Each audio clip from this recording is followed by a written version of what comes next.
Today, I'm going to give you my top 3 tips on cloning to make sure your next round of cuts all succeed. Hey, but before we do, this video is brought to you by Real Growers Recharge. If you want stronger, healthier plants, you got to check out Recharge. It grows bigger roots for better fruits. So check it out over at realgrowers.com. All right, let's get into cloning. Hi, C, you want to? I do, and I know that you don't pop very many seeds. You're a big fan of clone only, correct? Yeah, I mean, clones are reliable. You absolutely know what you're getting with clones. Yeah, so also they're scalable. I mean, if I got 1 plant or 2 plants in veg and they're decent-sized plants, I can make as many clones as I want. 10, 20, 100. Yeah, yes. I think the other thing, too, is they're faster. I've noticed that popping seeds, you have to wait for the plant to hit maturity. With clones, as soon as they're ready to grow, they're already at full maturity. Correct? Yeah, I mean, you can flower up a clone if you wanted to. You can't do that with the seed. So, yeah, clones are ready to go, 7-10 days? You got a small plant. Within 3 weeks, you've got yourself something that you can flower up. So clones are much faster, yeah. Okay, and you're not really interested in doing like the pheno hunt, or you want to know what you're going to get. Yeah, for me, it's about reliability, repeatability. If Banner comes over and he says, hey, man, I've got this crazy flower I got to cut for you, I know that I'm going to be able to grow that crazy flower the same way. Okay, nice. Okay, so for your style, cloning, definitely, which is why I trust you when you say, hey, I got 3 great tips to succeed in your next round of clones. Yeah. So let's go ahead and jump into it. First one's easy. A lot of this stuff is common sense, or I should say this one is common sense, but clone from healthy plants. Healthy plants are going to make healthy clones. If you've got a sick mom or a weak mom, it's weak. You're not going to be able to take a cut off that and it's magically just going to strengthen up. So strengthen up your moms. Hit them with a little recharge. Wait a couple days if they're weak, but strengthen them up. When your clones, you want to take them off strong, healthy plant material. Okay, the next one, I've got a good plant. I've dosed it up with some recharge. Where on the plant do I want to make my cuts from? And this is something where you can ask several different people to give you several different answers. I like to go to the tops, to the apical meristems, to the top of the plant. And the idea behind that is that there's auxins and hormones traveling up the plant like a highway. And it's going to go off here, off there, but it's really just going straight up to the top of that plant. That top is receiving the lion's share of those auxins and hormones, and that's why it's huge like that.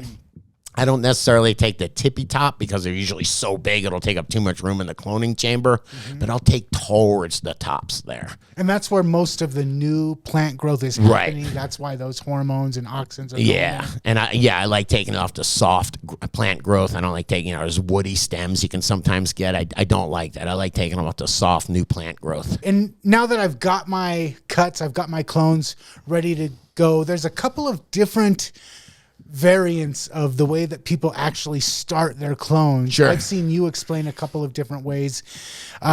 There's a new way that is kind of catching fire right now. A lot of people are excited about this new way of starting their clones. Yeah, I don't know if it's new. I've seen these are turbo cloners or easy cloners. They've been around for a while. I'm just surprised at how popular they are. I was hanging out, talking to a couple of grow friends of mine, Rasta Jeff, Chad Westport, JR Token. Every one of them, we were talking about cloning. Every one of them uses an easy cloner. So everyone uses these. It's like a plastic thing, has a bunch of inserts, and you just shove your clones right in there. As you cut them, you shove them right in there, and it's got like these little water sprayers underneath. Uses a pump, and it just sprays the underneath of the plant, the stems, and it's like an aeroponic situation where they just start growing roots, and they grow roots right in the air. So it takes very little effort to do that, and they do work. So you're not putting it in like a Root Riot cube or anything like that. Right. It's almost like hydroponic, but with mist. It is aeroponics, yeah. Okay. It's just using mist to grow the plants, which is cool, very cool, as long as everything goes right. If you have a power failure or your pump clogs or something like that, or it runs out of water, well, then you're going to have catastrophic failure. But it doesn't seem like these people are having those problems. So I will give the turbo cloner or easy cloner, whatever they're called, the cloning machines, a thumbs up. I still use the old school, the heat mat and the tray with the dome and everything like that. just kind of old school there. I love it when I can take a look and I see the roots popping out of the cube and all that. I'll soak them in some recharge. It's very easy, but there are some steps to it. You do have to keep misting, and then you have to open the dome a little bit. So it's a little bit more of a hobby. A little bit, but I did see you have a very similar kind of setup that you made, like a bubble cloner. Yeah. And when the roots started growing on those clones, I was shocked. They just blew out. Yeah, they're huge. It's bubble ponics is the same thing as aeroponics. Bubbles, you're just using the breaking bubbles. They're making that little bit of mist. They're creating that perfect air to moisture ratio for roots to grow in. Whether you're doing a little spray head with the turbo cloners or with the just with the bubbles breaking with the bubble cloners. But the idea is just to create that perfect environment. And yeah, it's aeroponics. There's nothing blocking those roots. You're gonna see every root. Yeah, they're really cool.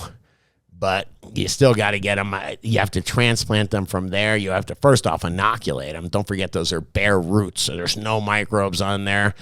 Pathogens want to get in there. It's wide open for them. So that's why as soon as they get going, you want to dip them in some recharge, or at least put them in your container and then water it with some kind of microbes, preferably recharge. But yeah, to start colonizing on those roots. Gotcha. Okay, so help me break this down then, because I feel a little bit torn.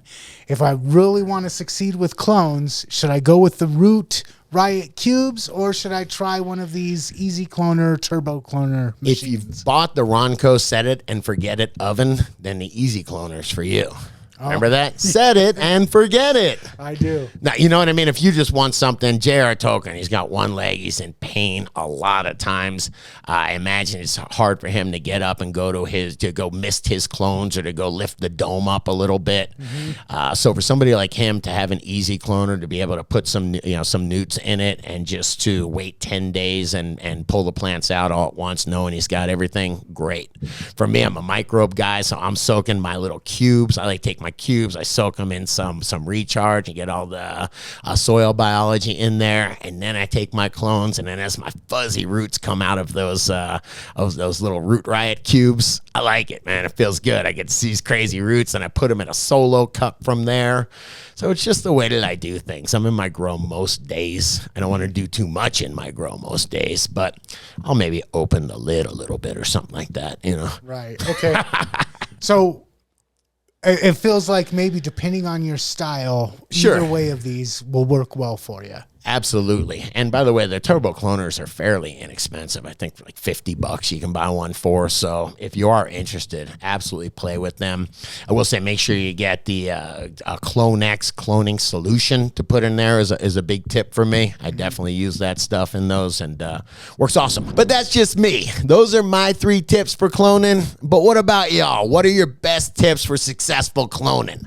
Let me know in the comments. And if you like this video, hit that like button, smash that subscribe button, and check out the other couple videos YouTube's recommended for you.